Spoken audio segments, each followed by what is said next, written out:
Hold on a second. Hold on a second. Time out. Time out. Time out. Time out. Time out. Time out. Time out. Ah, hello. Welcome on in. Hopefully you're having a wonderful morning, evening, afternoon, time zones, wherever you're at. And I am your resident time manager, Slimy. Hello. How's everyone doing? Today we're going to be doing some more Katawa Shoujo with the wonderful Astro Nishimoto. Speaking of which, let's get her into call. People beep.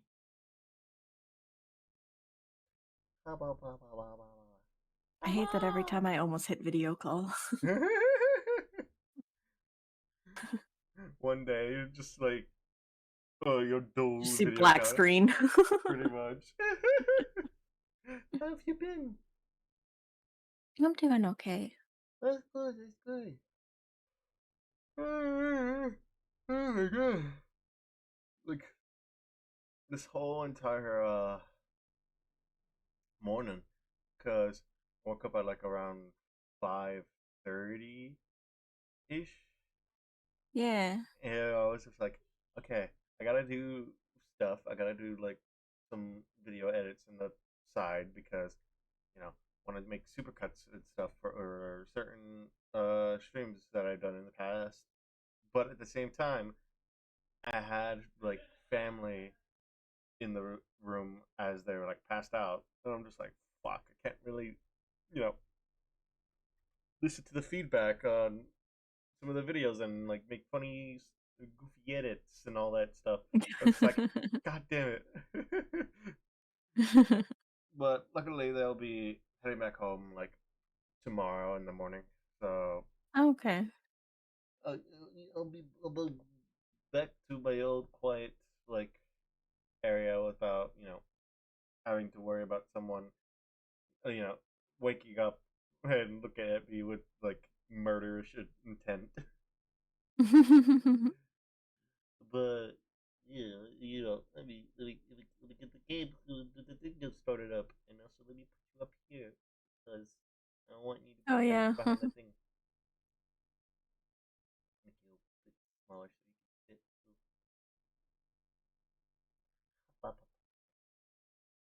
Okay.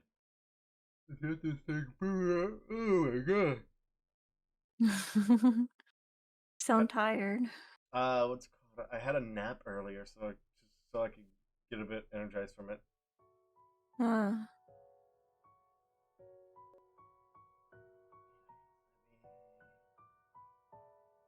Share this with you. oh yeah. Okay. It's time to continue. No, Blah, blah, blah, blah, okay. blah.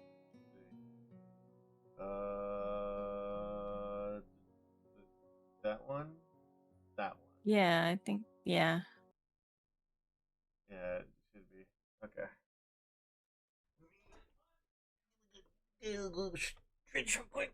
Oh, and we're good to go.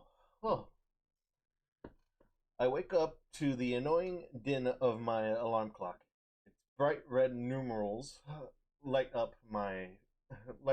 up my face. The same alarm clock I had at home, one of the few remaining artifacts from my days before coming to Yamaku. I hoped that using it would help ease my transition into this new life. No such luck, though. Grogginly, dragging myself out of bed, I wipe the sleep out of my eyes, then reach over to my desk. I open a couple of the bottles of medication, uh, strewed, um, or yeah, strewn across it, and swallow a few pills dry. By now, the process is starting to become automatic, something I should be glad for, given their purpose. Feeling much more awake than before, I wandered into the bathroom. While the shower warms up, my mind begins to wander as my new daily routine begins once again. The bright colors of the fireworks fill my mind, as do the two girls with whom I spent my time watching them. It feels strange to be moving so much by people I know so little about. And again, I suppose these aren't normal circumstances. At least I have someone to talk to now, aside from my schoolmate next door. With the time left before school begins, today's waning, I begin to get ready for class. Walking through the door into the classroom, I notice that I'm still somewhat early. I see about 5 or 6 students milling around, most of them looking as if they'd rather be still in bed. Same. But at the same time, I couldn't miss out. We just hanging out with the Oni. Yeah. Also, I need to pull something up. There you go. Just her stuff. It's at times like this that I appreciate being a morning person. That said, 2 students in particular seem just as perky as always. Hi, Shizune. Hi, Misha. I suddenly realized that my greeting would be lost on the former, so I quickly follow it up with a wave. She doesn't seem overly bothered, or interested, for that matter. Hello, Shi-chan. Are you feeling well? I can only assume her greeting comes from Shizune. It's hard to tell if she's speaking as herself or Shizune sometimes.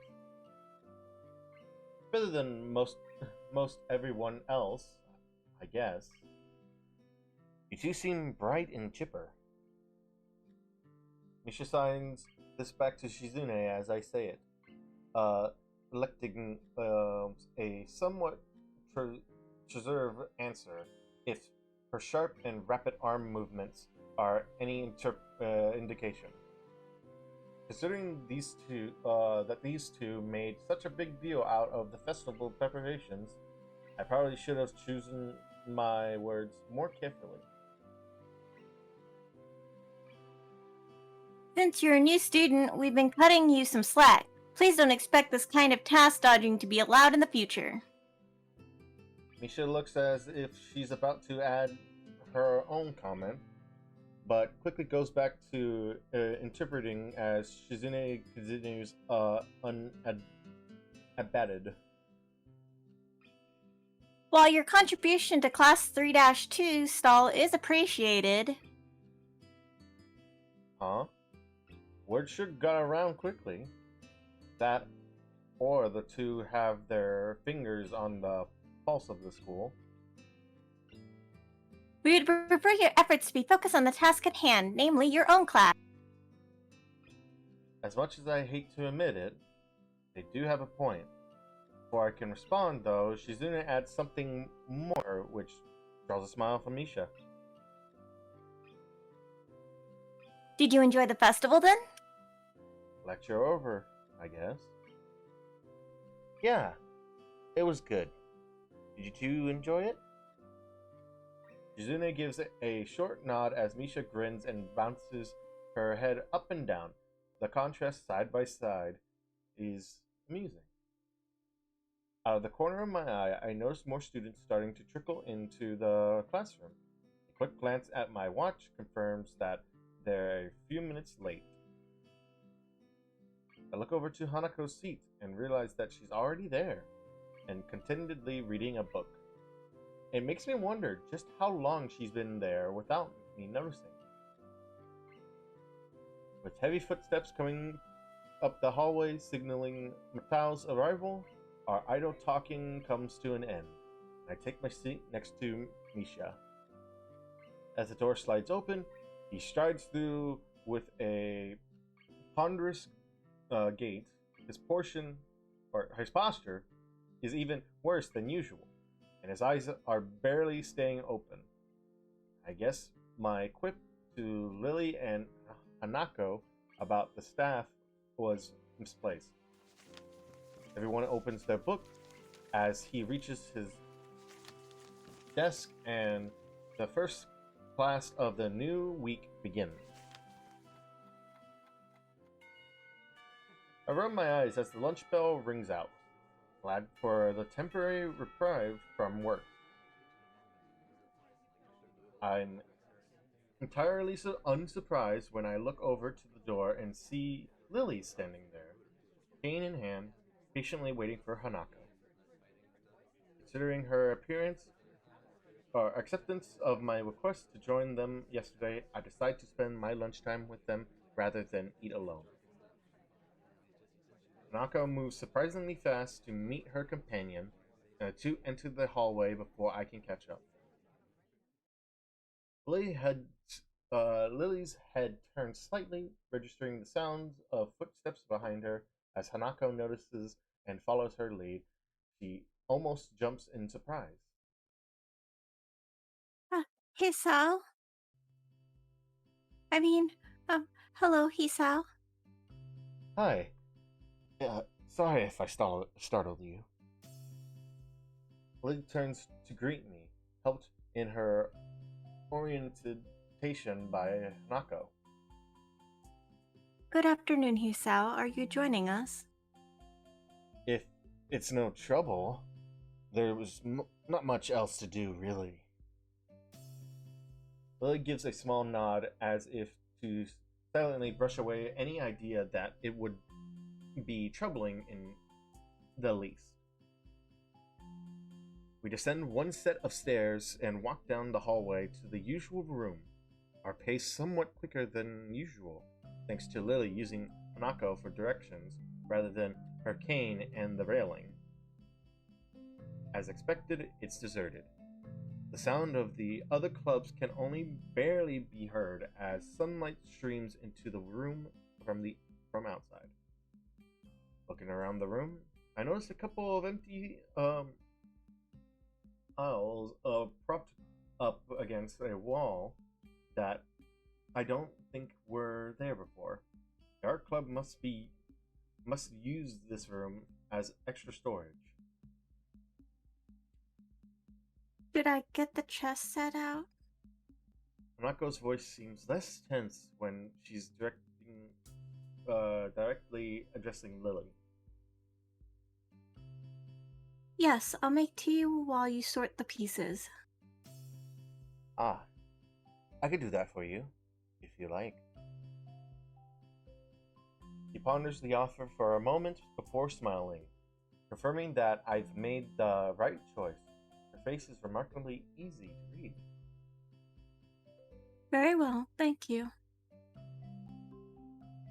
She slides her retracted cane into the handle of her bag and sets it against one of the table legs before taking a seat opposite of Hanako.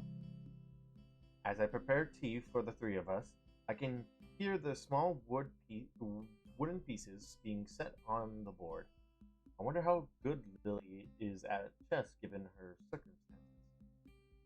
By the time I place the steaming teacup onto the table, Lily and Hanako have already moved their first pieces as they nibble on sandwiches and rice balls from their respective bags. I notice that the chessboard they're using has holes in the middle of each square and pegs on the bottom of the pieces. It has each dark square slightly raised. Watching Lily's fingers skate over the board and tracing out the positions of the pieces makes me marvel a little at the simple ingenuity of the design. It must be specifically made for blind players. Here you go. Hanako gives a small nod as I put down the cup next to her side of the board. Lily's hands venture sideways slightly, so I gently place the cup, touching the tip of her fingers, a gesture she seems to appreciate. Finally take a seat and slightly sip my tea as the two play. The contrast in their appearances while playing is interesting to watch. Hanako looks closely at the board, her face one of focused concentration. Lily, on the other hand, keeps her head level and maintains her calm neutrality. Lily's gentle voice addresses both of us as she continues to play. How was class now that the festival's over? I look to Hanako to see whether she'll answer first, but see that she's doing the same. Not great. Half of the class seems to be dozing off, even including the teacher, not to mention a test on top of all of that. Hanako quietly adds her own agreement with this.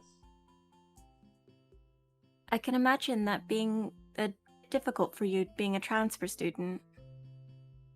Well, I think I did fine, other than the shock of a test coming so early. Science is probably my best subject. How you do, Hanako? Me? Okay, I guess. Hanako's too sincere to be able to pull off lying very well. That much is obvious. Lily smiles, or Lily smiles, slips very slightly from her reaction. Hanako mustn't be skilled enough at academics to do very well without preparation. How did your class handle it, Lily? It went surprisingly well, actually. Only one student was absent, which was better than what the teacher expected. With the topic all but all but run dry, the two concentrate on their chess game once again. I can't say I've ever liked the idea of chess as a spectator sport, but given its unique nature, for once I'm wrapped in watching the game unfold. As time wears on, both of them demonstrate decent skill at playing this game. Having captured two more pawns than Hanako, Lily has the upper hand, but only slightly. Until Hanako makes a strange move with her queen, seizing upon these leaps in judgment, Lily takes the piece with her knight. Without hesitation, Hanako moves a pawn to take Lily's rook on the opposite side of the board and promotes it to queen. Lily's face falters as her fingers move over the pieces, and she realizes that she just fell into Hanako's trap. It's a little distracting to have the board traced out after each move, even if it's out of necessity. Judging by Hanako's lack of reaction, she must be used to this. She and Lily must have played at least a few games of chess against each other after all. Check. That's not bad at all. Nice, Hanako. The compliment causes her to flower into a surprised blush. Thank you. I didn't think it would work.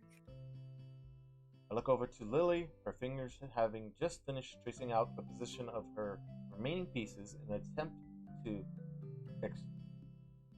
extricate her king from the spine. I think this is checkmate. Hmm? I take another look at the board to confirm. Sure enough, her king has nowhere to escape without being threatened by another piece. My earlier question as to which of them is better at this has just been answered. So it is. Lily gives a small sigh as Hanako smiles from their reaction. This seems like a fairly usual result. How long have you two been playing? Since I was young. Lily nods at Hanako's brief answer. Hanako taught me how to play soon after I met her. I can beat her every now and then. That's a rarity. I don't seem to have the right mindset for it. If Lily came to Yamako at the start of high school and met Hanako when she moved to the dorms, that means she's only been playing for about 1 year. After seeing Hanako's level of play, I'm not too surprised Lily has trouble beating her. But she's better at languages than I am, so. Lily gives an appreciative, if slightly amused, smile at Hanako's quick reversal of her compliment. Well, that's how it is. Much to everyone's surprise, the bell suddenly rings, hurtling an end to the lunch break. That game lasted longer than I thought it did. Same. I guess we'd better get back to class. Hanako's already in the middle of packing up, so I take Lily's bag and offer it to her. To my surprise, she takes it and nods, but then places it back down on the table. Hey Sal, may I make a request? Sure, go ahead. Would you mind if I were to quickly feel your face? Oh, no. Go ahead. I don't mind. The question takes me severely off guard, but once I regain my composure, it seems sensible enough. So far, Lily had no idea what I actually looked like, and this would be her only way to find out. Lily raises her right hand, which I take in mine and guide it to my face before letting go. The room is entirely silent as Lily's hands move over and around my features, from my chin to my cheeks to everywhere else. I expected this to feel a lot more distinguishing than it does. I suppose that's because the action is entirely a matter of practicality, being functionally no different to simply looking at someone's face. Her hand is soft, but what takes me by surprise is the length of her fingers, not to mention how sure even the slightest of her movements are. I have no doubt that her level of technical feeling would be far beyond mine. Her hand briefly runs once through my hair before retreating. I'm sure that every inch of my face has been committed to her memory. It's only now, too, that I realize Hanako has been slightly watching the entire time. Thank you for letting me do that, Hisao. And if I might add, I think you're quite handsome. I blushed a little at her remark before raising a questioning eyebrow. But if you can't see, how? Just because I can't see, that doesn't mean I don't have my own preferences. We better go now. Yeah, that's a good point. I guess we'll be seeing you later then, Lily. Walking through the hallway back to our classroom, I noticed that Nako seems quieter than before, but also more comfortable.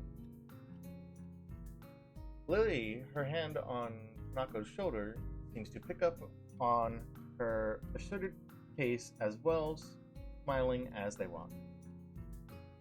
I could spend the rest of my time at Yamako like this. I don't think it'd be so bad. All that's needed for joy are small exchanges of happiness, after all. As I reach my desk and set my bags beside it, I realize something. Or rather, my stomach does. I was so busy with those two, I forgot to buy lunch.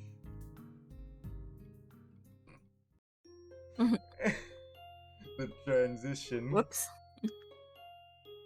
I feel that, especially when I wake up later on in the morning or the afternoon. I'm just like, I haven't eaten. I'm fucking dying. Oh god. uh, Saturday, my most favorite day of the week. This is almost entirely due to the fact that it is the day with the second least amount of school, with class ending at the beginning of lunch. I opened my door confidently, myself being more than confident of being able to get enjoyment out of the fine weather and short class length. Confidently stride down the hallway and down the stairs to the lobby of the male dorms. I confidently look behind me to see whose footsteps are approaching. I lose my confidence in this day being enjoyable. Hey man, what's up? Not much, I guess. Just looking forward to the afternoon. You? He wraps an arm around my slumped shoulder. Far too comfortable. Something's up. Let's step outside, shall we? I was just about to, before you stopped me.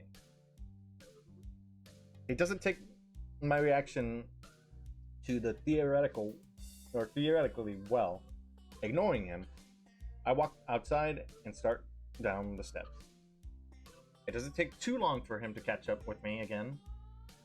I wonder if he wants money, or to rant about another conspiracy, maybe. Maybe both. I got a bone to pick with you. Huh? It's about that blonde. You know what I'm talking about. Conspiracy it is. For a moment, I contemplate, God, can I form the words in my head? Ah! It's feigning. Thing. God, I hate myself. God. Feigning ignorance, but realizing this will go quicker if I just let him get it all out. Lily? The one from your class? You're on the first name terms with her? He looks positively shocked at this development. Did he not expect me to be able to answer? He gathers himself and coughs into his fist, dramatically, like everything he does. Well, never mind that. I'm here to warn you. You know, man to man. Warn me about what? Lily? Yeah. You don't know her, man. It's mostly true. I've only known her and Hanako for at least less than 2 weeks. And even then, we've just been exchanging banal chatter about school as we while away what as we while away lunch. I don't fucking understand what the fuck was that. Jesus. I'm pretty sure you don't either. That's not the point. The one spending an inordinate amount of time with her. It's distressing me that someone like Kenji, who's probably as far out of the loop as one could possibly get, knows about such a trivial fact as who I choose to befriend. Then again, I'm a transfer student. She's not only the representative of their class, but also a tall blonde. Maybe I should appreciate this rant as a warning that the rumor mill exists in this school and that I'm firmly within it. It's just lunch. Nothing special. Look, man. Under the bridge. See this bridge? You're under it. Man's gotta do what a man's gotta do to get intel. I just wanted to make sure you don't end up too far under the bridge. You're losing me, Kenji. It's okay. A lot of people get lost. That's why I'm here to help. Just be careful around her, okay? She looks all harmless on the outside, but I've heard shit. Bad shit. You know, the student council, right? He seems to involuntarily shudder as he says the word. Putting him and Shizune together in a room is an amusing mental exercise. I wonder if they met. Yeah, Shizune and Misha are in my class. I seem to have dodged the draft, though. Good man, good man. But this blonde, she was there in the student council, right? Damn, there. I see. And she's not there now. Seriously, think about it. Something must have gone down. I stopped walking for a moment, giving the idea more thought than I probably should. It would explain the fight the two had, at least in part. Wait, no, not really. Even leaving the student council would need a catalyst. In the end, it doesn't explain much at all, other than the fact that their feud goes back some way. I guess you have a point. I'm not seeing how that really affects me, though. Okay, now the field, this one, believes foreign, obviously. Obviously. Now, what nationality is she? I open my mouth to give the answer, but realize that I have none. In fact, I've given the matter very little thought. Given that she has no accent and acts perfectly Japanese, I suppose it never really seemed important. Now that you mentioned it, though, I'm rather curious. To be honest, I don't know. Maybe like English? I like tea. I probably shouldn't resort to stereotypes, but that's the only lead I have. You're not thinking. Luckily, you have me here to think for you. Gee, thanks. He brushes off the quip effortlessly. Now, answer me this. Who has a lot of social powder? Is filthy stinking rich. You know, blondes are all rich, right? Has a long history of disputes and used to belong to much larger organizations. The Roman Catholic Church? Well, okay, there's that. But there's also the mafia. Come on, rich, foreign. There's no way she doesn't have connections to them. I have reason to doubt the logic of his deduction, but shows no sign of stopping. So, do you know where I think she's from? Italy? Mainland Italy, small time, dude. She has to be from Sicily. All those mafioso types come from there. Wait, no, Russia. Damn, this could be bad. The mafia there is serious business, man. Ex-KGB everywhere. Primarily the hardcore smuggling and... Wait. Stop. Just slow down a second. What point are you trying to get at here? You don't know what she'll do, man. I won't get in your way. Agents don't operate like this, that. But I just want you to be careful. When the time comes, we'll need all the help we can get. I don't want to lose you, comrade. Well, At least he's concerned for me. Kind of. I wave goodbye to him as we separate our out to our own respective classes. But I'm not sure that he sees the gesture. Piling my books into my bag, I catch a glimpse of the library books I borrowed last week.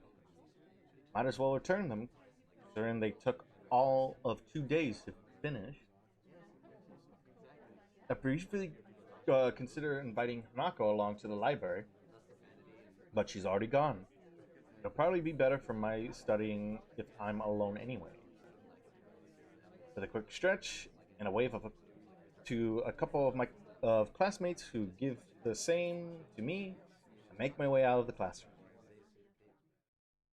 As I open my bag and shove the books through the return slot in the front counter, I notice a strange person behind the desk. Old and graying. It must be Yuko's replacement when she's working at the cafe. I began looking for a free table, a task made somewhat difficult considering that despite there not being many students in here, they're all sitting at their own table. Noticing a familiar head of hair, I walk over to one near the braille section. It's hard to tell whether Lily's concentrating hard or not, her placid expression holding perfectly still as her fingers slide across the dot-filled pages of her book. Hi, mind if I see it here? Oh, no problem at all. She trails off, evidently still focused on her business at hand. Ah, Kisao. She gives a nod of greeting as I sit opposite her at the table. Pluck a chemistry textbook out of my bag and quickly thumb to the chapter we covered in the class. For a while, we sit there and read, each in our own way. Seeing her reminds me of what Kenji said this morning, though, that and the fact that I've never seen her or seen someone read in Braille before makes me keep throwing glances at her. I kind of feel guilty about it, given that she has no way to realize I'm doing so, so I decide to just ask her about it. Her lineage isn't exactly a state secret, after all, and is another thing I've only just noticed from her movement. Being sus slime? Hello, Boca. How have you been? Hopefully well. Also, I'm not being sus. I'm not being a sushi baka. I'm just a slime in a jar. How am I being choice? Good. Hi, Oni. Oni is the only one who isn't. Bruh.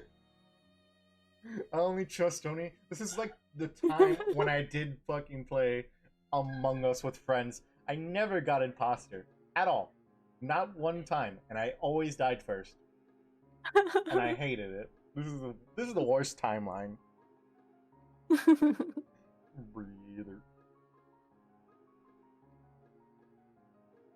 Hey Lily, mind if I ask a question? Not at all. Is anything wrong? I was just wondering. You're at least part foreign, right? She gives a small giggle before setting down her book. I've always been amused at how squeamish people are about that. Akira's mentioned how much she and I look different from most others before. Oni needs to play games with me. Maybe, you know, we're here. We can talk about it. Like, you know, just mention it in any game or mention a time of day. Then, you know, we can all find something. We can work something out, yeah. Mm-hmm. The details are a bit complicated, but I'm half Japanese, half Scottish. Ooh, half Scottish. Half Jap. Scottish? That was not exactly my first guess. It takes some effort to not blurt it out loud. God damn it, now I'm thinking of the meme. Okay, I must sleep, but you guys stay amazing. Yeah, have a good rest, Boca, and thank you for stopping by. Good night, Boca. Yeah. I try to conjure images of the place in my mind.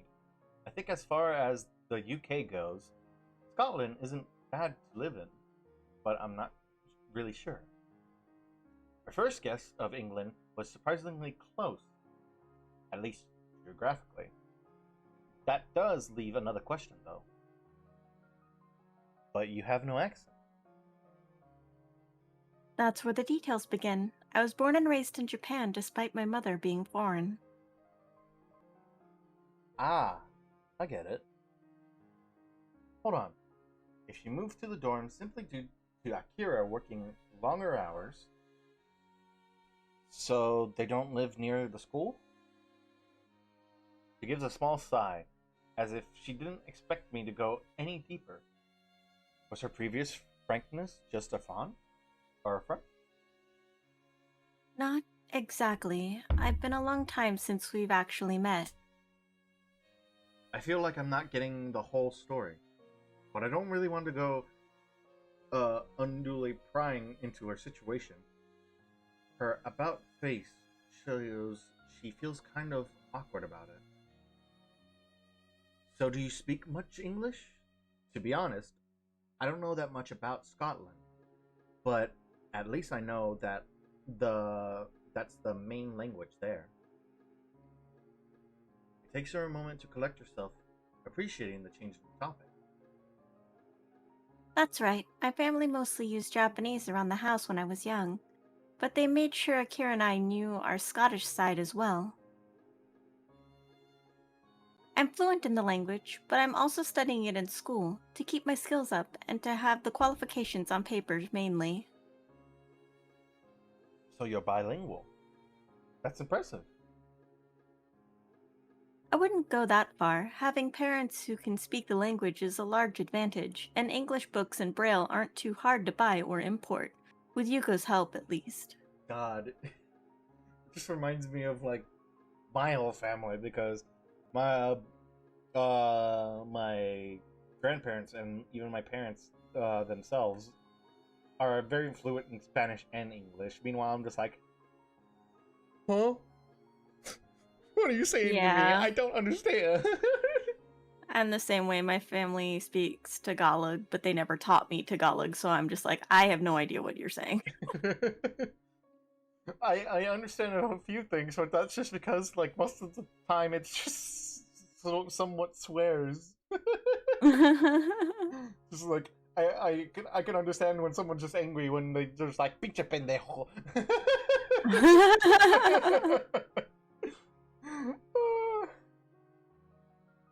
There's a relatively high demand for local English teachers here anyway, which also helps give me some motivation to learn it as well.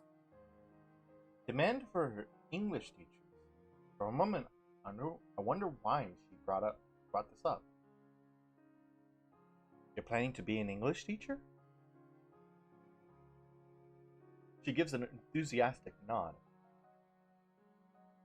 It must be nice, having such a defined future in mind. I've never really given much thought to mine. I'm kind of envious.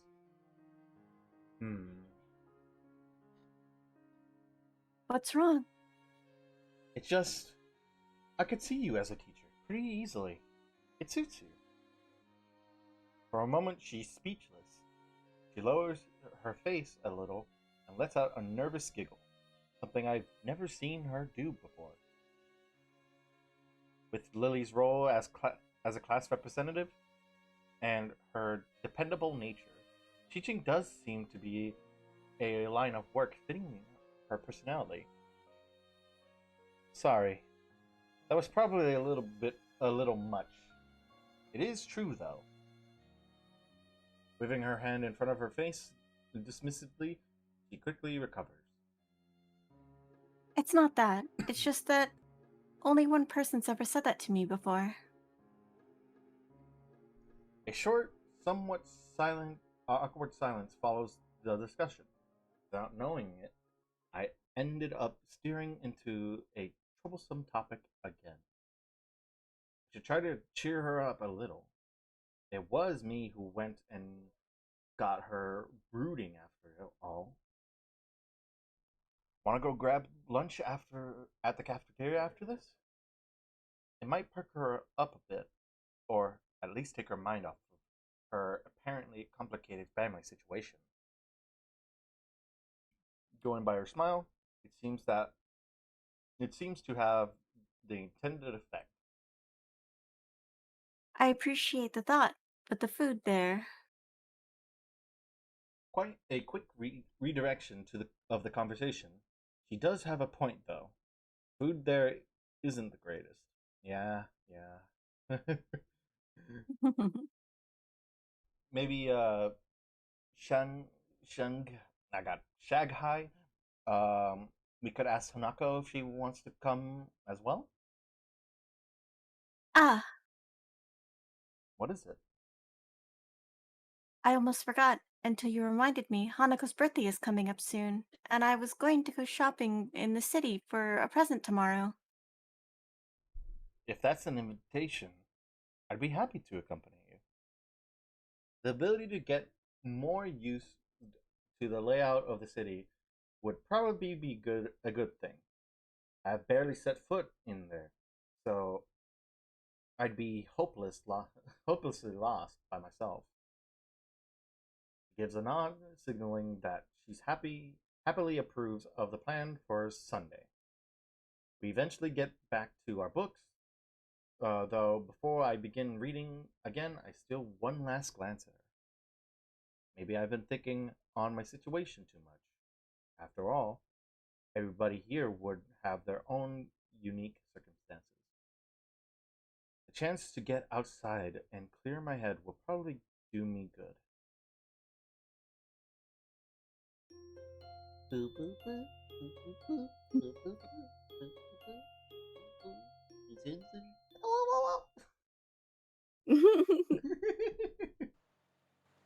Bored of standing in place and watching the television in a shop window, pull myself away from the tacky display with little effort. After living at Yamako, the city seems like an entirely different world. No running in the halls, calm and orderly conduct is to be used at all times in the classroom. Students are to exit rooms after checking both directions for oncomers.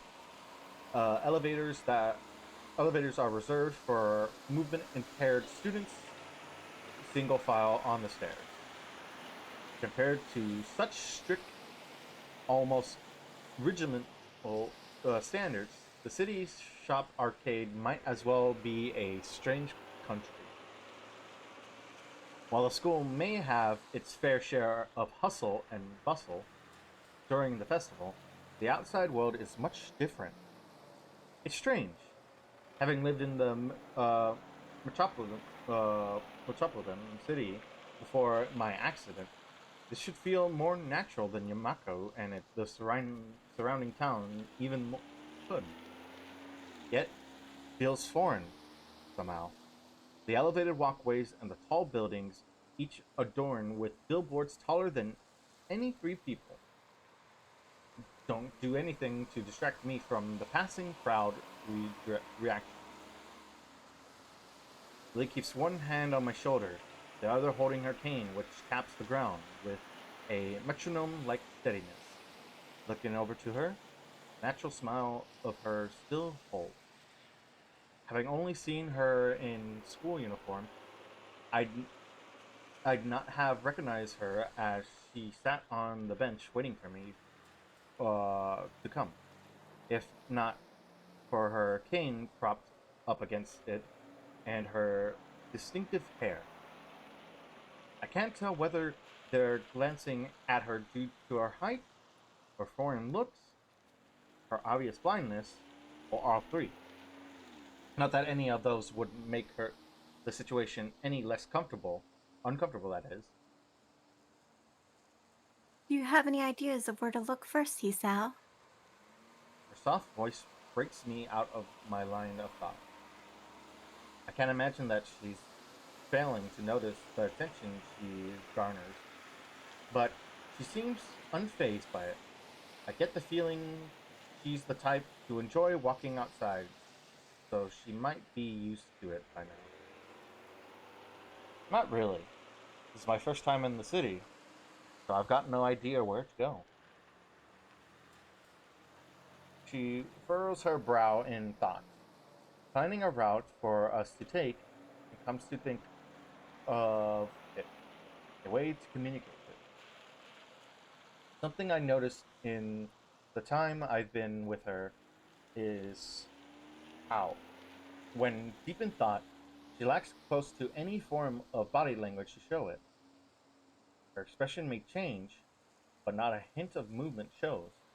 She seems to have little in the way of sweeping physical gestures in general, though, so I assumed it's part of her reserved nature.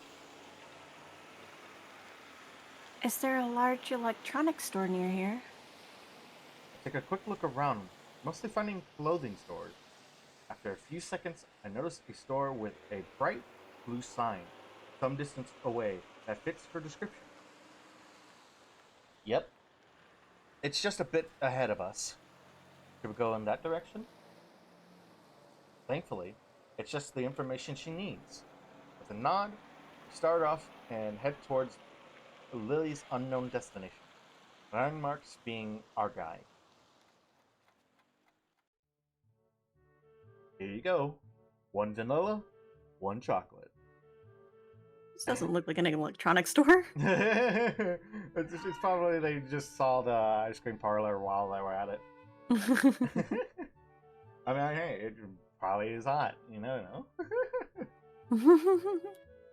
Hand the money over the counter and take the cone to the railing that Lily's sitting on. I can't believe I let her trick me like this. She's not only led me to an ice cream stall, but also got me to buy her some. At least she gave me the money for hers.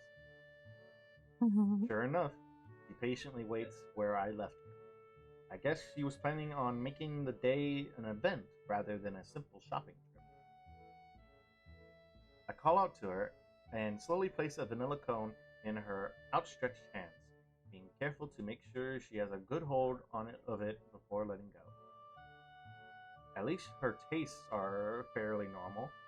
I was worried she'd ask for some weird flavor when she first asked. Here's the change. It's okay. Keep it. I moved to protest, but realized the futility of doing so. Such a small amount. I slip the coins into my pocket, supplement my merge allowance, even ever so slightly. Lily shows no signs of wanting to get up, so I take a seat beside her and start eating my own ice cream. Summer weather's nice. Hopefully it'll hold out for a while. You too. I'm beginning to think I'm the only person that prefers winter. Same. Oh my god, I can't wait for the cold weather. I don't like winter. I just wanted to get colder because it's been so hot, and like I've been thinking of like eventually getting some curtains where the balcony is because that thing radiates so much heat. Yeah. Oh. Get some blackout curtains. Yeah, I currently have some blackout curtains to my left where another window is at, but that one doesn't really radiate that much heat. But even then, still, it's just better for my PC not to be like.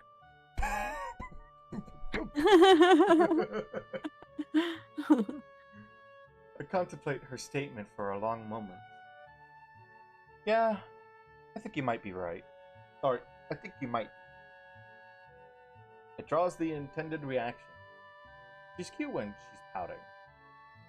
Still, can't really imagine what's so good about winter. Can't go out without bundling up. You're still freezing anyways. I used to live further north, where they'd be plenty of snow to play in, so it's a little nostalgic. I don't like the heat very much either. At least you can wear a skirt, so don't complain about that. She gives an amused giggle as we both get back to finishing off our already melting cones. No, it's getting everywhere. I idly sit and watch the crowd going by as we eat, catching bits and pieces of conversation. Looking to Lily, I see her dutifully licking her ice cream from the top downward, blissfully unaware of the fact that it's beginning to melt. It's melting! Where? Down a bit. She lowers her mouth from the top of the cone, but has no idea of exactly where the ice cream is dripping. What follows is a game of guiding her left and right until she finally finds it. Oh God!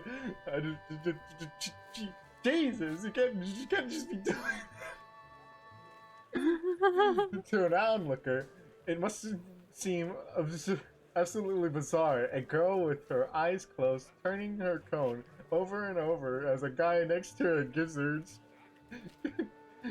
gives instructions. A strange variant of childhood blindfold games, maybe.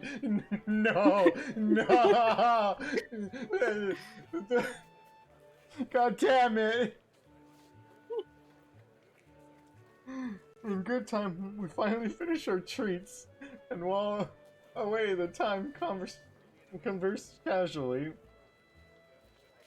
Caught mid-sentence, Lily perks her head in her trademark manner. It's an unmistakable sign that something caught her attention. Ah, What is it? is Akira somewhere over there? I think I heard her. I raise an eyebrow as I look in the direction she's facing, somewhat doubtful of her ability to pick out Akira's lone voice in the dim. Surely enough, though, a blonde girl in a suit can be seen through a tiny gap between people walking every which way. I raise a hand and wave, trying to catch her attention. Satao! Hey, Satao! She stops in her tracks and looks towards me, evidently noticing my call. As she does, I notice someone walking beside her. I can't get a good look at whoever it is, though, before the two begin walking towards where we're at. As they reach us, Lily and I stand and dust ourselves off.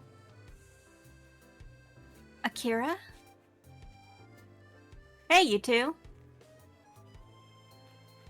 She nods towards me, a gesture which I quickly return. My gaze shifts towards the young girl next to her, and our eyes meet.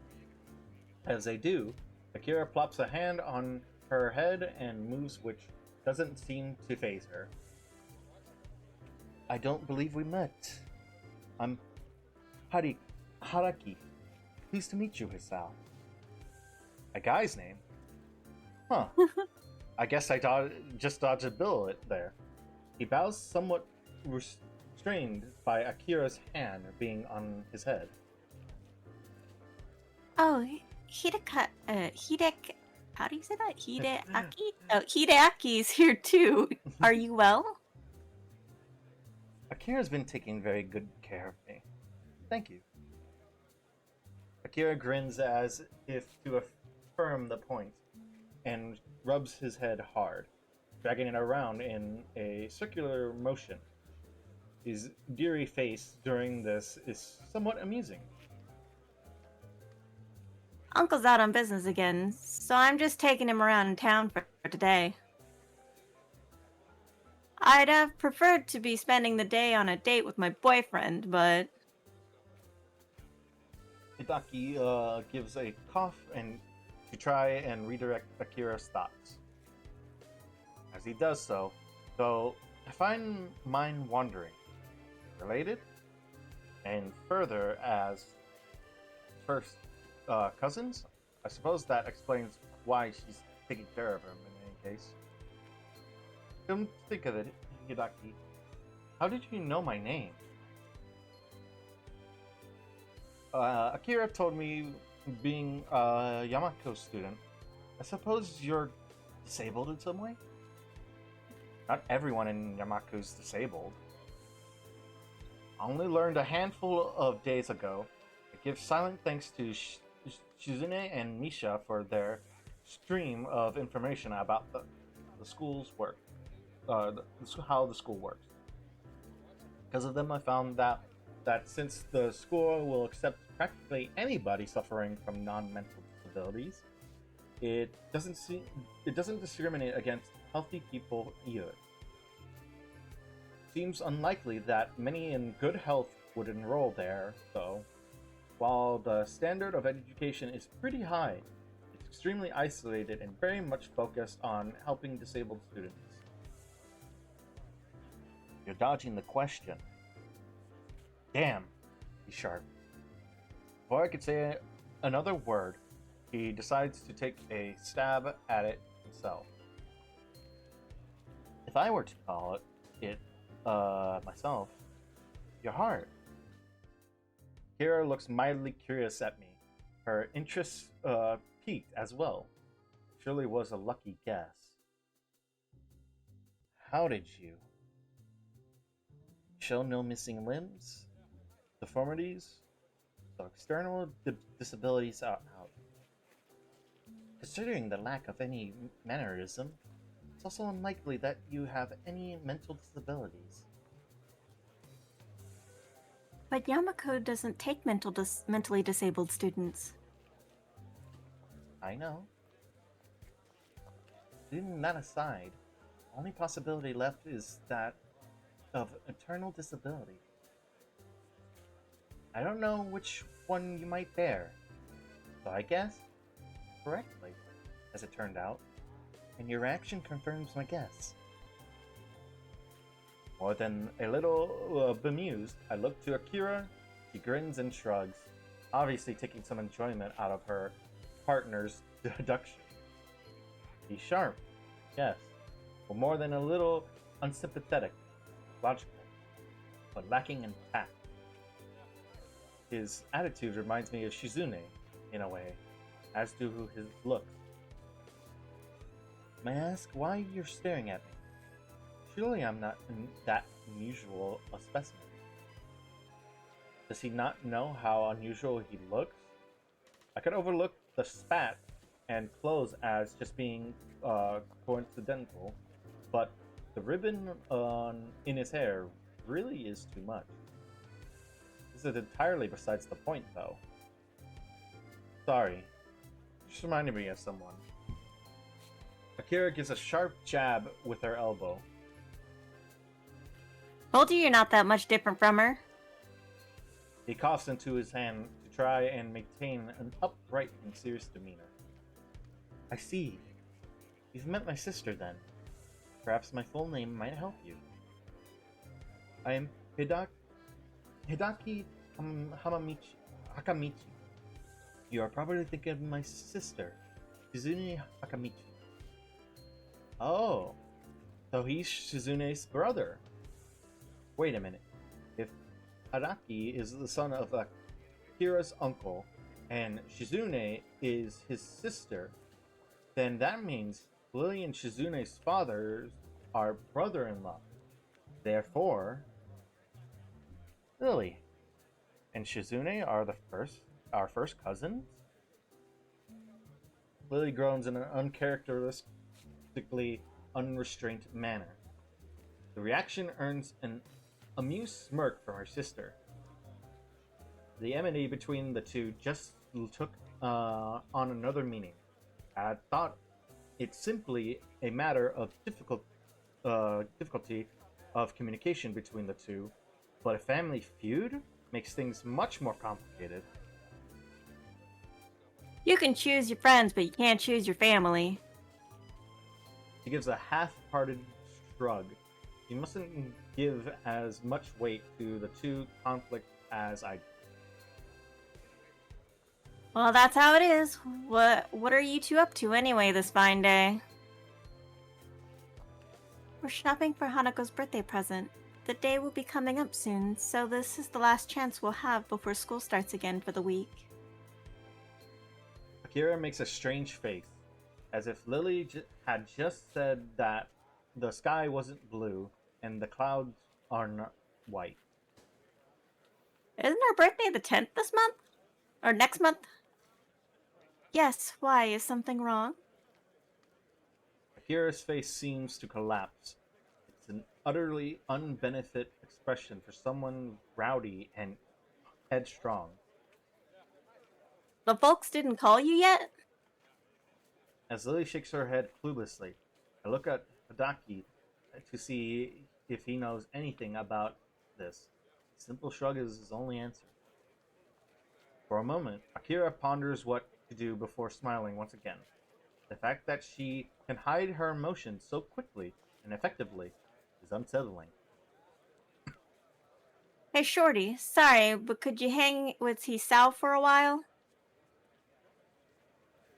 He nods and waves her off.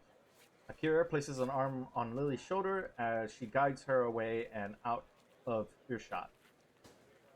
And so, I'm alone with Shorty. So, nice weather, isn't it? It seems so.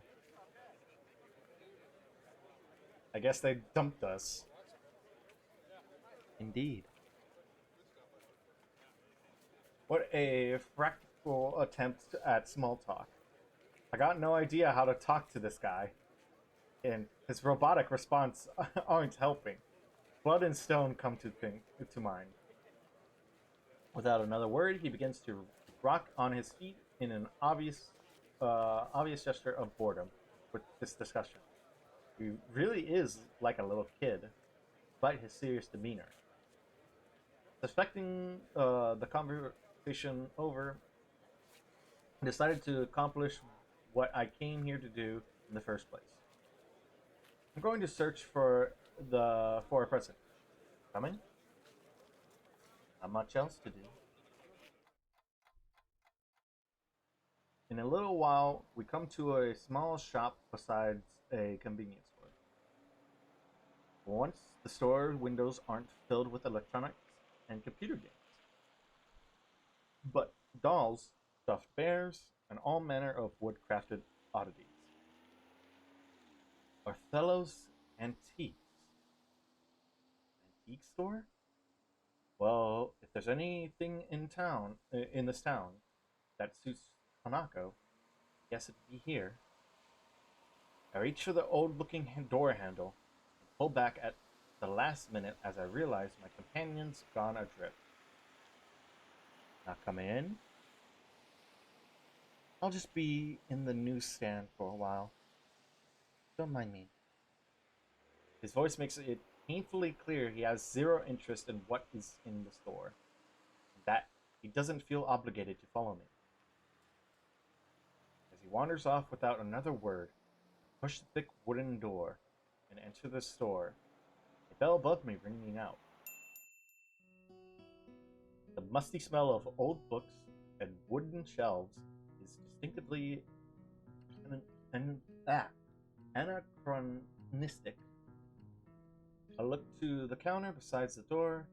The gray man behind it sits there silently, reading a tattered book. It certainly fits the look of the place. Slowly wandering through the aisles, the person I'm reminded of, as I expect, each handcraft or imported oddity in turn is a Hanako. Crouching down, I examine the ancient oak desk inside the shop window.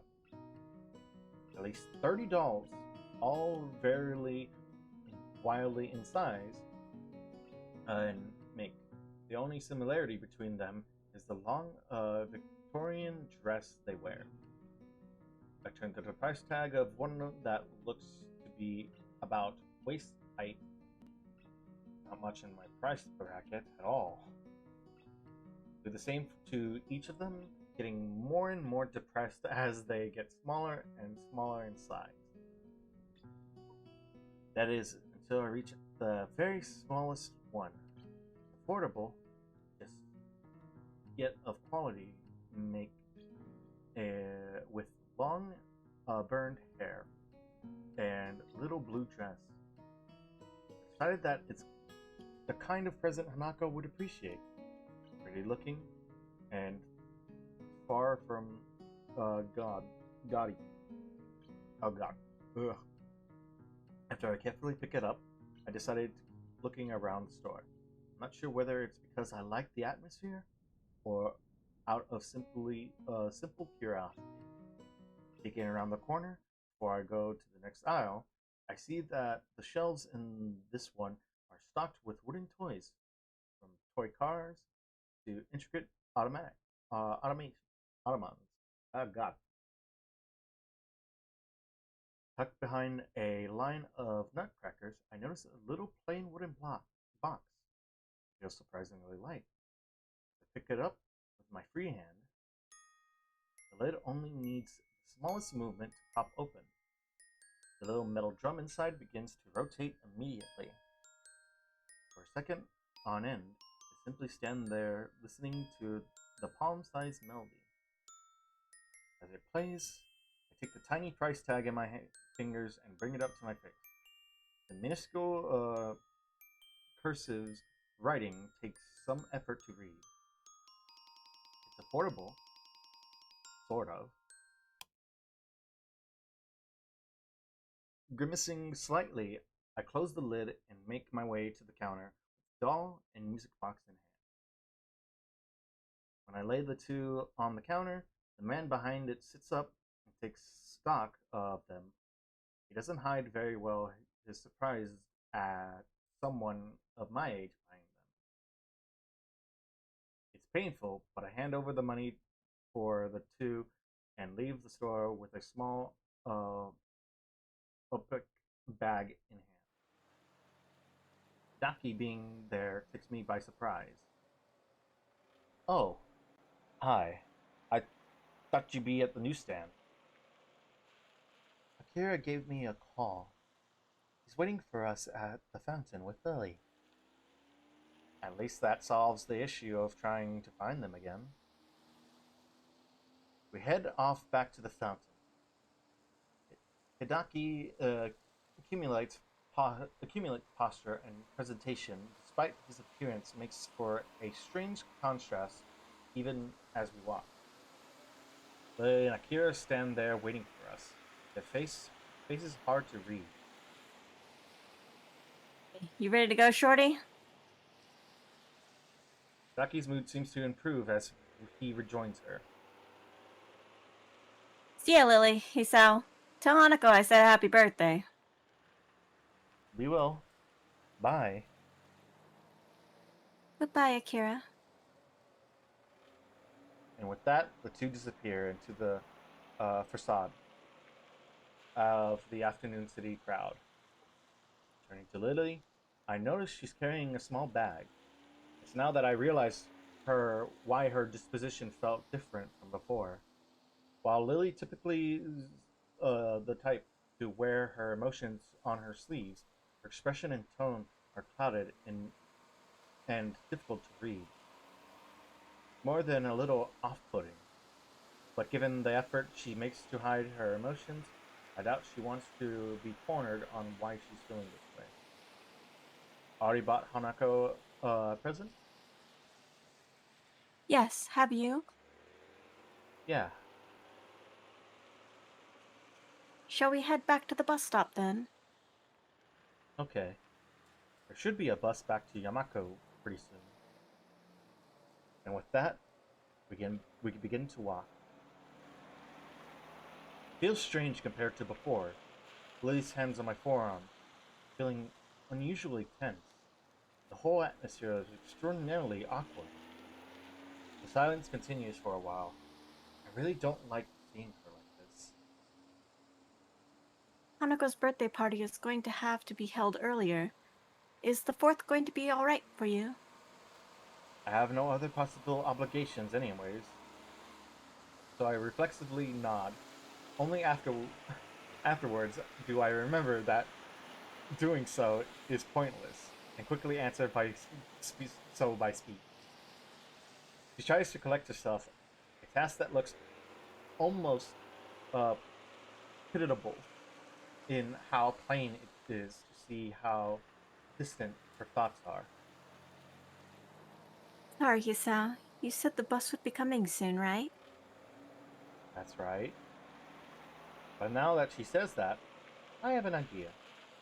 Actually, do you have anything to do later today? I don't believe so. Why do you ask? This is the point where I normally take your hand and rush you somewhere, but even without that, you'll have to trust me, okay? I take her hand and gently lead her on. Her distant face replaced by one of mild surprise and curiosity. As the waitress sets the cup of tea and cup of coffee that I ordered onto the table, I thank her before she takes her leave. Truth be told, I really lucked out in finding this cafe. I didn't really know where I was going. Rather, I was just looking for any cafe that looked relatively nice. Having managed to recover a little, Lily tentatively sips at her cup as I take a long gulp of coffee in front of me. As I hoped, her face lightens up and she realizes what flavor it is. Ah, this is wonderful. Yusao, how did you know that this was... I'd asked for French vanilla black tea, hedging my bets that it would be her favorite flavor, or at least one she likes, or liked. While I really don't know much about tea, it sounded like one she might appreciate. On the basis of her liking vanilla ice cream, the tea connoisseur I'm I am definitely not. It was just a lucky guess. You really like tea, don't you? She puts her teacup down and gives a tiny nod uh, that familiar small smile thankfully perched on her face once again. Drinking tea is calming, I think. With the amount you drink, are you sure you're not addicted to it? Caffeine addiction pretty common nowadays. Did I ever say I wasn't? She lets out a giggle as my head drops. We all have our vice, I suppose, and there are worse things to be addicted to. Yeah. Conventional black tea, huh? I have to remember that. For a while, we both silently drink. It's comforting to have someone like her nearby in such new surroundings, even if it's just the two of us sitting in silence. I begin to wonder if this feeling is the same for her, until she sets down her cup. Yusao, do you mind if I ask you a slightly odd question? That depends on the question, I guess. I was wondering what your favorite color is. Everyone has one after all. I almost reply before realizing why she's, the seemingly mundane question is actually quite strange. My favorite color, but she gives a pouting look, wanting me to answer anyways. While the answer seems unavoidably wasted on her, there isn't any harm in giving it. I've always had a thing for green. I'd say that's my favorite color. Green, is it? What things do you think of when contemplating that color? I suppose grass field, tree in the summer, the army as well, with camouflage. Men always seem to like the military. But that sounds like a nice color. A very nice color.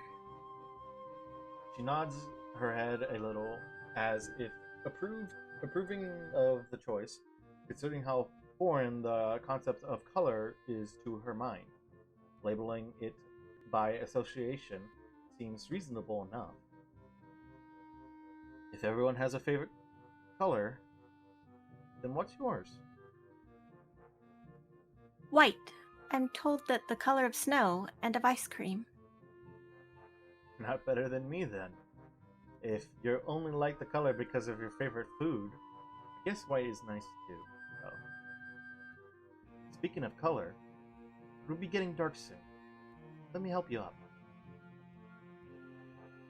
Lily offers her hand, which I take into mine, or in mine to help her lever herself up from the seat at the table.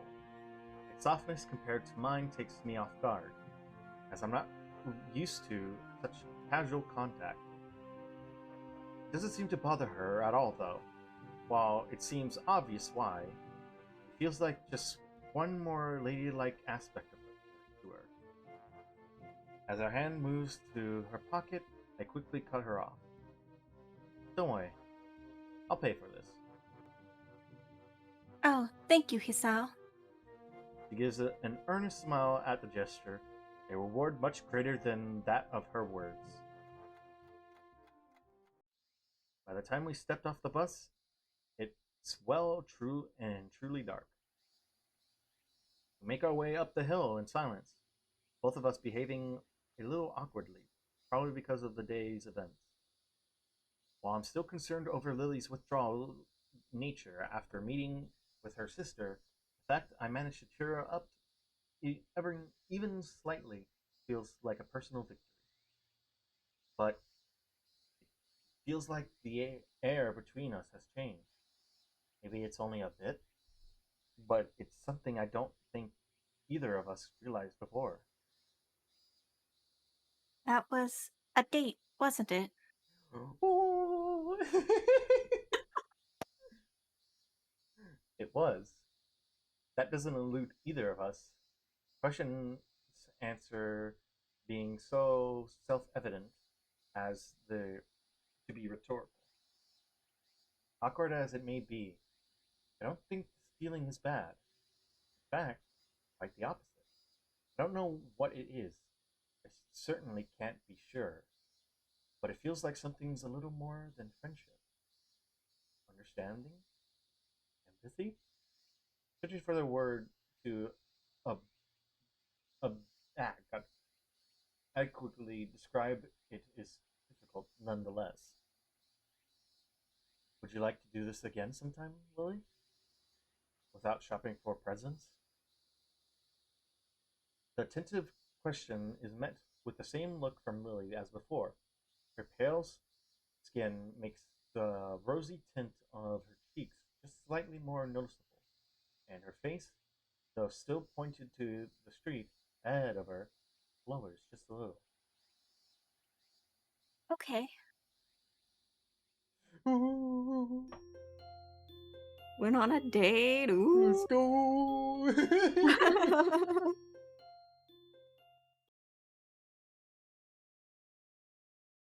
I walked down the hall of the girls' dormitory with my school bag in hand.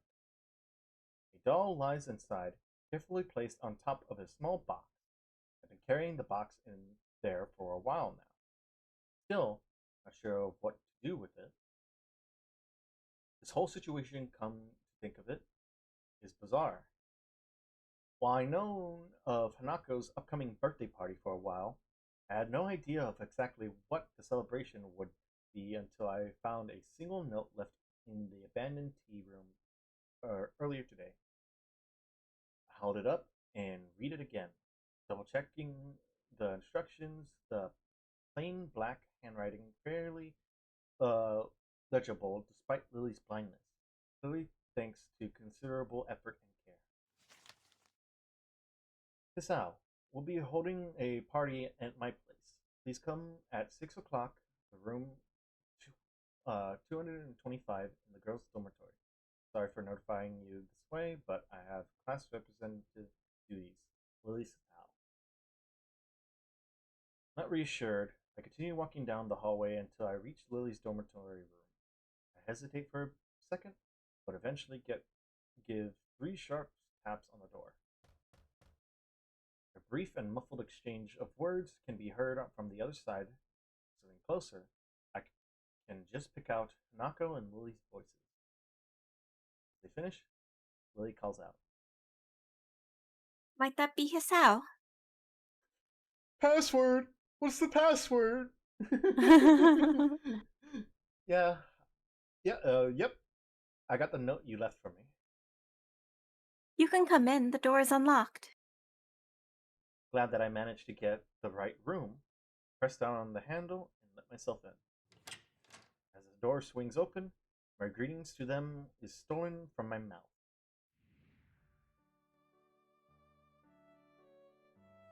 Pretty said and everything.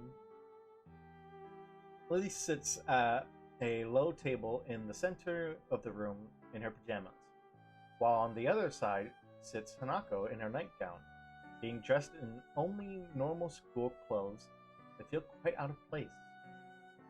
I steal a quick glance at the lovely sight of the two, my eyes tearing themselves from Lily's long, thin, and pale legs, only with a measure of reluctance. Hi. I think I brought everything that was needed. She smiles and nods.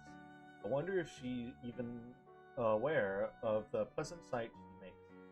The thin, dark blue silk of her pajamas really suits her, accentuating both her eyes and her curves. The look of her last night, the attentive and almost shy demeanor, seems all but replacing by her coy nature. It's nice to see her confidence return, though I can't help casting my mind back to how she looks back then.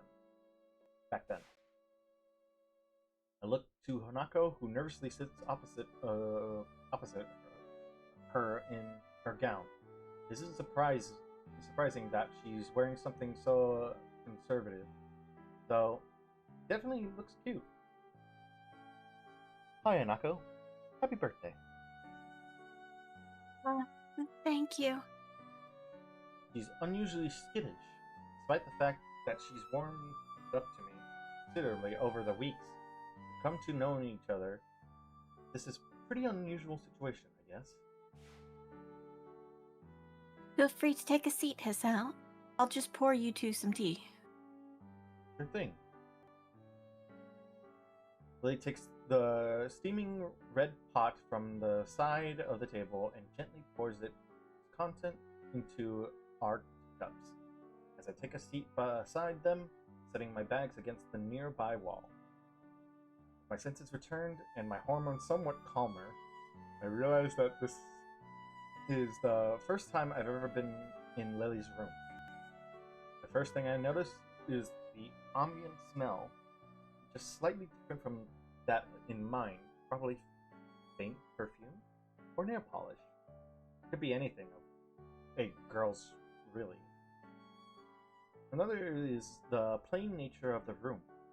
Visually, a beige wall, a smart yet unadored cabinet, the lack of posters on the wall hanging, and it's distinctively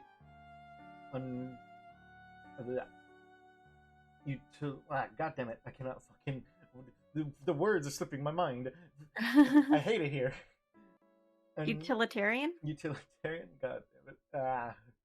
Something I should have anticipated or given her blindness. The only thing that really seems out of the ordinary is several piles of books sitting on the floor, each reaching from roughly knee height to waist height. Some of them have printed titles, others are entirely blank except for dots in braille. The fact that the one with printed titles are unformally in English is interesting, though not completely unexpected. She did mention her parents impressing the language upon her and Akira, after all. Your room looks nice, Lily. I hear her call of thanks from beside my shoulder, looking back to Hanako. Her gaze is fixed on her lap and her hands are nervously clutching her gown. It's now that I noticed why. With these clothes on, the extent of her scarring is far more visible, reaching down her neck and out to cover her right shoulder. Considering this is a party for her, she doesn't really look like she's enjoying the experience now that I'm here. So, how old are you turning? 18? Her look of surprise not at all helped by her total lack of skill at hiding her feelings. Shows that she's trying to mentally tune me out. This is really quite awkward. Yes. On the plus side, there's only 2 more years till you could drink. So, who's older?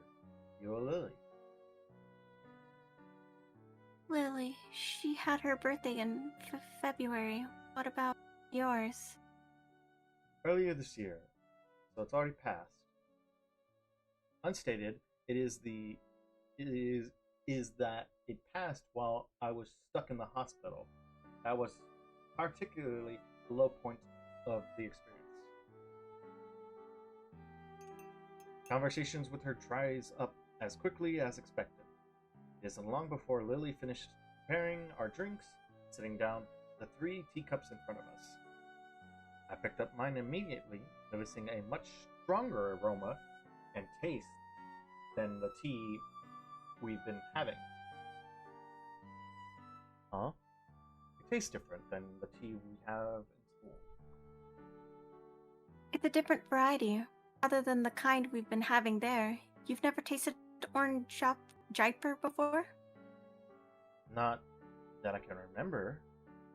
I usually drink coffee after all, like when we were in town. This is nice though. Oh god. Blinked out for a little bit. As we settled down and sipped, Hanako seems to become more relaxed, or at least a bit less tense about my presence. We all finished our cups, and at about the same time, with Hanako failing rather badly at hiding her anticipation for the cake sitting to the side, begging to be eaten. Come to think of it, I'm feeling very eager myself. First things first, though. Lily. Yes, now is good. Each of us knowing exactly what the other means, I'll lean sideways and dig around in my bag for the doll I bought Hanako as Lily gets up and retrieves her gift. Hiding our gifts in our hand, we present them both on the table at the same time. Happy birthday! Happy birthday! Hanako slightly sits looking at them for a second on end, out of sheer surprise. My little wooden doll, replete with a Victorian era dress and a little hat, lies next to a light brown and fluffy stuffed bear from Lily. She clutches at her gown as she moves to speak, not taking her eyes off the modest presence. Thank you, Lily and Hisao. Her voice begins to crack as Lily reaches forward, wrapping her in a soft embrace. The sight of Hanako holding Lily so tightly is heartwarming, so much so that I couldn't wipe the smile off my face, even if I wanted to.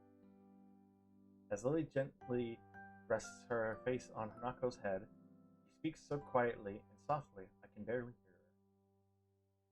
Happy birthday, Hanako. Happy birthday. Hanako gives a small nod, holding on to Lily for a time before breaking off and wiping her eyes.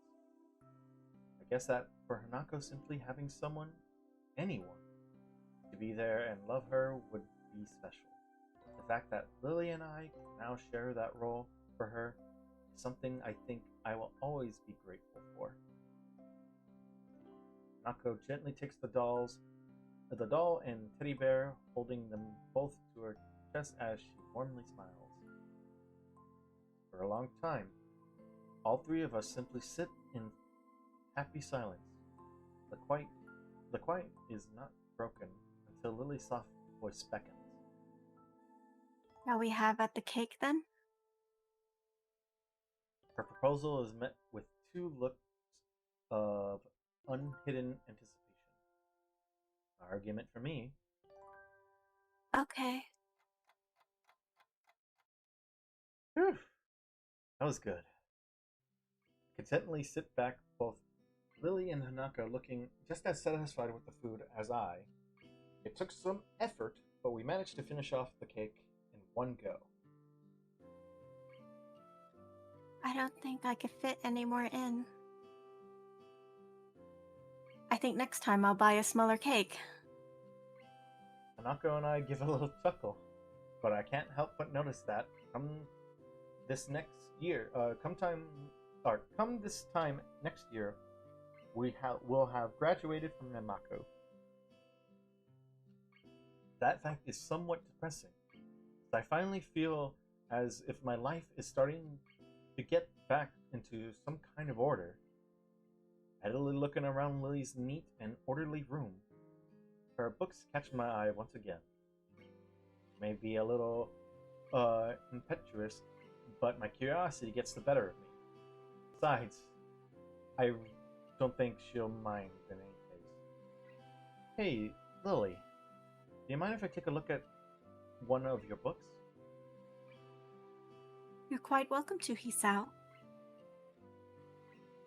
That said, if you can overcome 2 language barriers, I'll be quite impressed. 2? Braille and... Oh, right. English. She gives a nod. I knew you were studying English, but I'm still amazed that you're this proficient at it. One could say it's a perfect way to avoid people borrowing my collection. She says it in jest, but I'm a little disappointed. Having all these books around me, no way of reading them, feels like one big tease. Hanako giggles quietly as I reach over the closest pile, plucking the topmost book with only a sensory glance. Death on the Nail, large letters on the cover, is the only printed text to be seen. Sit down for a while with the book open on my lap as Lily and Hanako talk. Try as I might to feel out the dots of Braille printed on each page, they seem to blend into one another and become indistinct. I thought this would be a lot easier than it actually is. With some practice, though, I could see someone with a better sense of touch than mine managing to read at a pretty fast speed. Noticing a silence that had probably begun earlier, I look up from the dotted page to see Lily smiling at Hanako, sips another cup of tea. Is something wrong? Quite the opposite. Your curiosity is quite endearing. I am inordinately pleased by the praise, though I feel my cheeks heating up a little. Thanks. I don't know how else I could act. To be honest, I wasn't altogether sure of how you saw us, since you were a new transfer student from another school. If you'd pitied us, I would have been quite offended. There's a certain edge to Lily's voice, one that I'd quite possibly place as pride. Glancing over to Hanako, she seems even more subdued than usual, looking towards Lily rather than me. I wouldn't worry about that. Considering the position I found myself in, I'm perhaps the last person that should be dispensing pity on others. My parents' first interaction with me after my heart attack, I wouldn't want anyone to see that kind of face. I catch myself from going any further, but not soon enough. Both of the girls seem to be put off, Lily especially. I'm sorry. I shouldn't have gone that far. An awkward silence reigns for a few beats. Thankfully, ends as Lily's head perks up in a gesture I've come to easily recognize. Something? The door. Everyone looks towards it, trusting in Lily's senses. True enough, the door handle shudders and turns a flash of yellow and black slipping Akira Satao is in the house. Happy birthday, Hanako. Thank you. Akira takes a seat at the table as she plops her tall bag beside her. She has her trademark boisterous air about her, making no small deal of her entrance. Hanako clutches her gown to steady herself, but doesn't appear too shaken after she settles down. I guess she must have met Akira before. Not a huge surprise given how close Akira and Lily are. Akira doesn't seem to be the least bit put off by Hanako's scarring, despite its prominence, but she also doesn't pull any punches in how she acts despite Hanako's shy nature. I thought you'd said you'd have to work, Akira. Did you manage to get off for a while? Kinda. I feel bad about ditching the guys doing overtime, so I gotta get back soon. But I felt bad about not coming to your cute little Hanako's birthday too, so for now I'm here. She grins widely at Hanako, who flowers into a full blush as she pins her eyes downward towards her lap. Her mouth seems to whiten and retract over and over, as if she's trying to suppress a smile out of embarrassment. It's a little strange how her reaction seems to be more timid and forceful than when she's embarrassed by the way she looks. All she manages to give in return is a tiny nod, failing to hide her appreciation to any great extent. Not that many people give her positive attention. I suppose it's to make me respect how well Akira can handle her, making her so happy compared to what little I could do. Now then, before I go, He reaches into the bag beside her and gradually displays its contents. Out comes two large glass bottles, both with long French names on the labels. Nako's expression is an odd mix of surprise and curiosity. I suspect mine's no different. Lily, not seeing the proceedings, is oblivious to what is going on. Akira, this isn't... What is it? Wine. One red, one white. Akira, that's... relax, relax. It's not like Shizune's here to scold you. Lily has a point. It's not exactly allowed on campus. Or anywhere, really. We're still short of legal drinking age, remember? Rich words for someone practically drooling as he examines a bottle. Hey. Hey. You're right. You're right. You got me there. I'm generally interested in trying some. Even just a little. While Hanako may not be able to handle one herself, her look does tell me that she's far from opposed to the notion as well. Lily rubs her forehead, giving up the fight that she knows Akira would win due to simply not caring enough about those funny rules and regulations. Just don't breathe a word of this to anyone in the school, please, I beg of you. I'm not stupid, don't worry. That said, I gotta get back to work pretty soon. So soon? But you only just arrived. Sorry, Lily. Good to see you two again, though. And you, Hisao. God damn, I wasn't included there. Afterthought. See you later then. Goodbye, Akira. She levers herself up with a grunt and waltzes out of the room, leaving us alone with the 2 items on the table. Interesting. Lily gives a nervous giggle at her sister's antics as Hanako takes a wine bottle. So, What do you think, Lily? She rests her elbows on the table and pinches the bridge of her nose, thinking things through. She really doesn't seem to be able to keep up with her sister. well, it's already here. We might as well have some. Yeah, it's celebration. No sooner does she say it that I take a quick glance around the room for glasses. Small groan above me reminds me that Lily retired to rest on our bed for a bit a few minutes ago. Almost completely drained of energy, I managed to stand up and drag myself to the side of the bed, sitting down and leaning my back against it. Good God.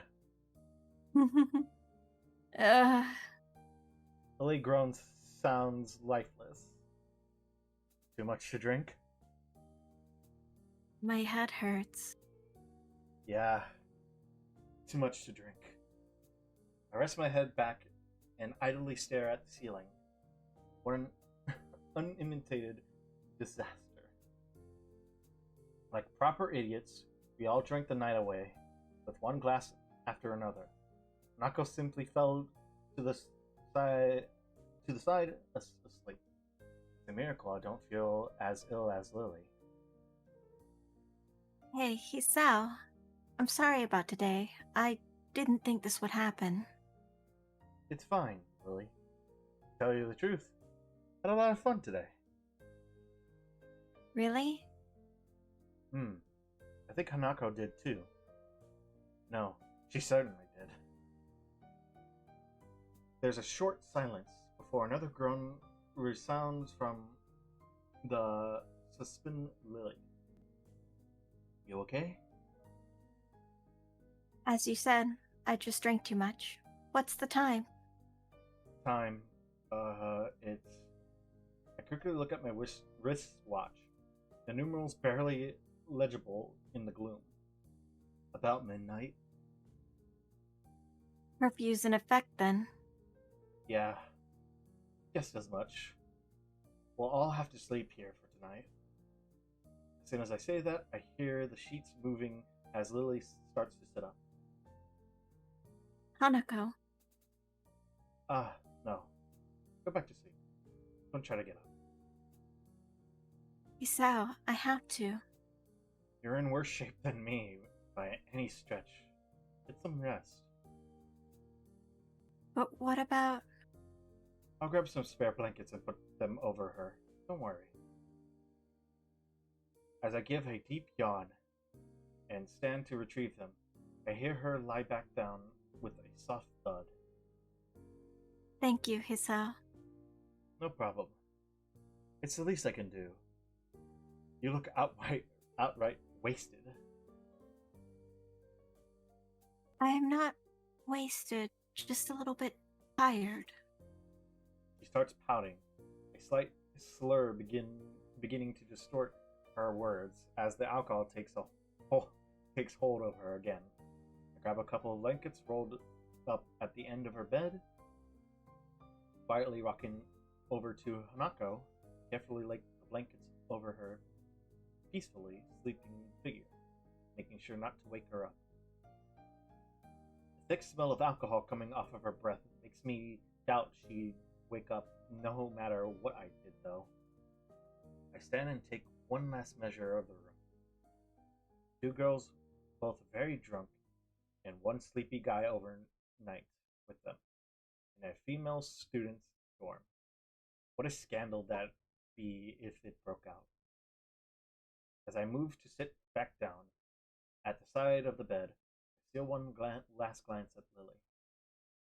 Her sprawling, disheveled figure lies resting peacefully, slightly turned to the side. I crouch down to get a better look. Her white skin blends in with the white pillow of the bed, a look of slumber-born peacefulness on her face. Usually she seems so confident and forward, always there and caring for Hanako. Now, though, she seems painfully delicate. Think back to Hanako's presence. I thought it would be a nice occasion for her, but I hardly expected it to be so moving. One birthday after another, year after year. Just she and Lily, all alone. Guess it wasn't just the presents she liked. Resigning myself to an uncomfortable sleep, I sit down at the side of the bed once again and rest my tired arms beside me. Isao, Lily's voice is so quiet, I can barely hear it. She must be on the verge of sleep. Yeah? thank you. Thank you. For what? For being here. That's okay. As I hear her deep breath, it's obvious Lily's gone to sleep. After closing my eyes, does it take long for slumber to take me as well? No. No. Sal? Sal, are you? Soft, barely audible voice lingers in my ears, slowly waking me. I wish I could be awoken like this more often. The mumble, I slowly open my eyes. Whoa! Huh? Taken by surprise at the face hovering curiously mere millimeters from mine. I make our heads collide with a harsh thud. The impact of our foreheads causes both of us to fall backwards and yelp in pain. Lily sounding more like a squeaky toy than than a person. Ow! Ow! Ow! Ow! I slowly rub my forehead with one hand, supporting myself with the other. Lily lies a few feet ahead, doing the same, her face obviously in pain. Ah, sorry. Your face was kind of close, and I acted on reflex. You okay? My head. It seems she's not actually okay. Come to think of it, I doubt the impact alone is what's causing her head so much pain. Hangover. You drank a fair bit last night. She silently nods in confirmation as I lever myself up. I offer my hand to her and help her back onto her feet. Glancing behind her, I find that Hanako's still fast asleep. Not fair. I only drank as much as you did. It's very different from what I remember. Anyways, girls have a low tolerance than men. That doesn't help. Fine. I'll get you a glass of water. Just be careful not to trip over Hanako. I rub the sleep out of my eyes, or at least some of it, as I walk to the counter. Tending to someone with a hangover isn't the way I'd like to spend that morning. It only takes a few seconds for the glass to fill, the clear water reflecting the silver of light that makes it through the thin curtain. It looks like Lily's taken a seat on the side of the bed. I walk over to her while taking care to step over the peacefully sleeping Hanako and place the glass into her outstretched hand. Thank you. No problem. I take a seat next to her, the soft bed having a surprising amount of give. She drinks slowly and methodically. A long silence passes with only Hanako's soft breathing to be heard. With some measure of guilt, I look at Lily's face and attempt to read her expression. Her brow is frowned, and she looks to be lost in thought. For a moment, I hesitated, but eventually placed a hand on her shoulder in an attempt to reassure her. I didn't expect her to flinch rather noticeably at that, though. Ah, sorry. I didn't mean to. Lily quickly shakes her head, in a manner somewhat more violently than usual. She takes a long breath to steady herself before letting her head sink. I must look terrible right now. I moved to protest, but quickly realized that it would be futile to do so. That said, I want her to open up more. If you want to talk about anything, I'm here. Lily gives a self-deprecating snort, as if to mock her own emotion. There's just a lot happening right now. I'm sorry for being so strange recently, especially back when we were in town. Even now, I'm a bit confused about everything. Believe me, I know how that feels. She smiles wistfully, resting a cheek on the backs of her fingers. We're a couple of broken young fools, aren't we? Come on, don't say that.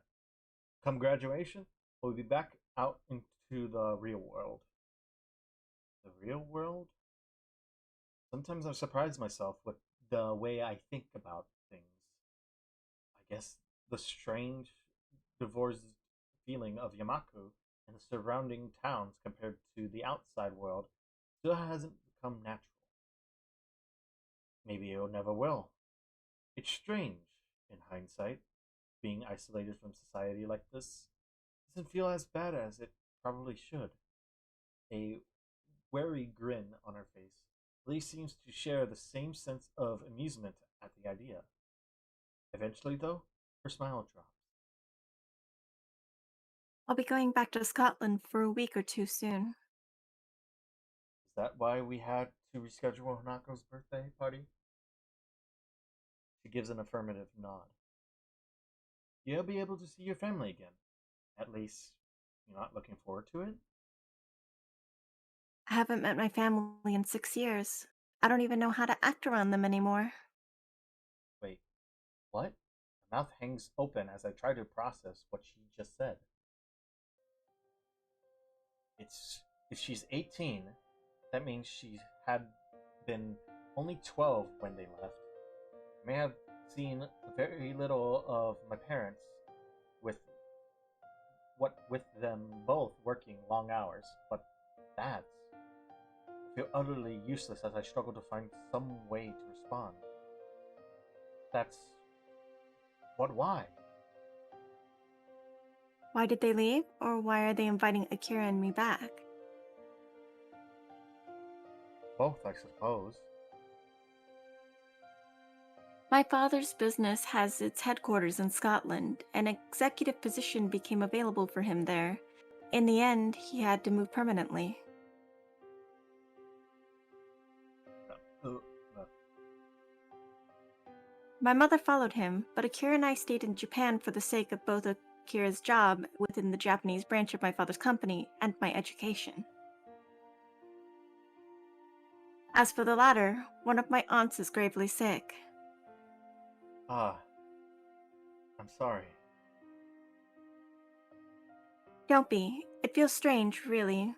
We're being summoned there for her, yet we've barely met before. I can't even remember the sound of her voice.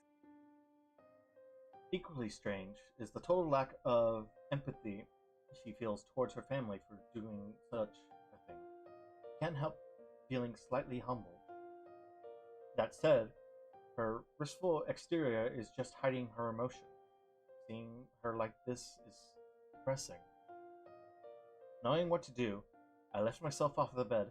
Lily notices the bed's movement, her head perking up, and her hand reaching sideways to feel where I was. Giselle? I walk over to my bag, still leaning against the wall, unbuckling the front flap and retrieving the opaque bag from within. I take the small, plain box in my hand. Hold your hands out, Lily. She looks surprised for a moment, but eventually, equicides. I'm amused by her look of curiosity when I place the music box into her palm. Her typically delicate way of handling it making it seem as if it were fragile enough to break if breathed on. She wordlessly brings it in front of her face, her slender fingers feeling out its quarters and pattern.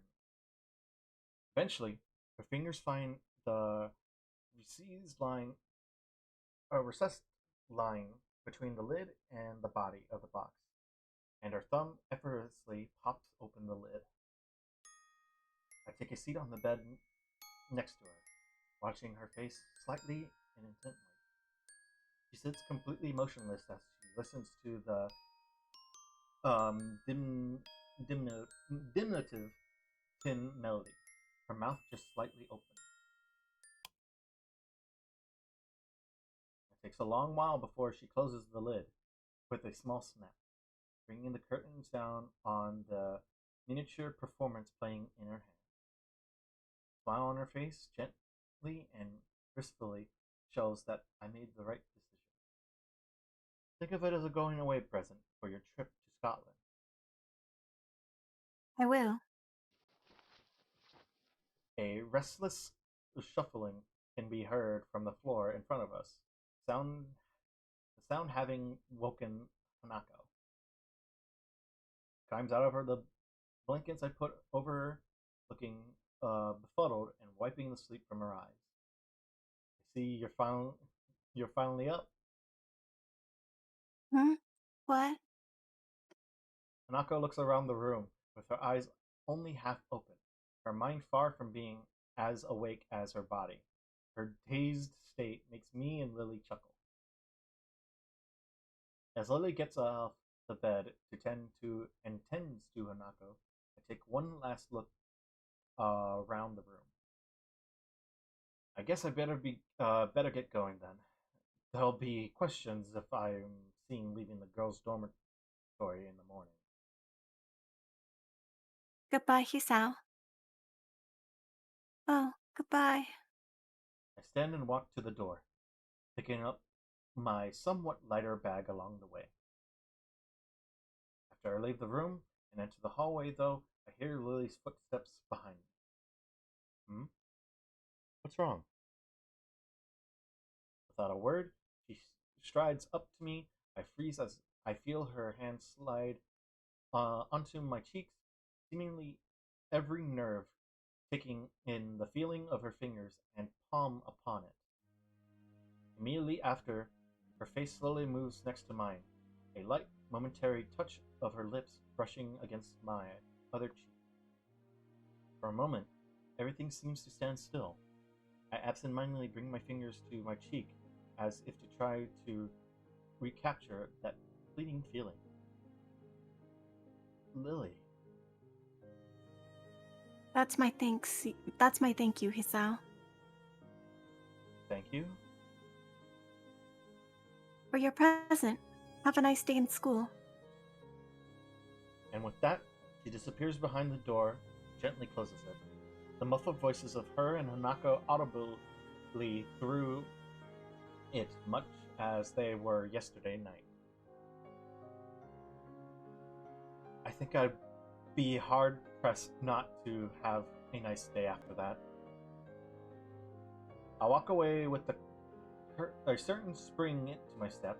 I think there were some people around that glanced at me, emerging from the girls' dormitory building, but I find it difficult to care. Ah, Would it be okay to end here?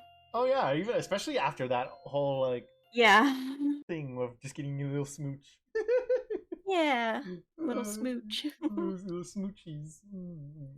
Little smoochy. I'm just gonna save it on this one. So Okay. yeah, we'll quit Yeah. and switch to just chatting. That was good. That was good. Like even if it was not as long as what we did previously, like with the 4 hours on the other Yeah. 2 sessions, it was a really good stopping point. I'm Yeah. A lot happened. mm-hmm. go and find our raid target while we're at it. And I think I already see our current raid target. Oh yes. Ah yes. Someone decided to stream this at this moment in time, so I think we're gonna go and raid them. So current raid message will be slime and Oni raid. And you can use whatever emotes you prefer. I use these to show support to those who we either raid that are brand new or are well known to us. But yeah, we're gonna go raid. A smelly program at the current moment by the name of me. But yeah, so what are you gonna be doing tomorrow? Tomorrow I'm doing Honkai Star Rail in the morning. Mm-hmm. And then you're probably doing a visual novel later on, right? Yeah, Or the visual novel Sidorica in the evening. mm-hmm. Meanwhile, I'll be joining Boca for some more Terraria, and I can't wait to show off some of the stuff that I've done in the world because I've been doing a lot of stuff just in the background, not so much progression and all that other stuff. I've just been really addicted to it. Yeah. But anyways, to all of those who have sticked around for this visual novel session of Katawa Shoujo II, I hope you have a wonderful morning, evening, afternoon time zones, wherever you guys are at. And we hope to see you next time for more Katawas, especially because we just got a lot of progress done in that, and we had our first date with Lily. Lily. And we got a smoochie as well. Take care,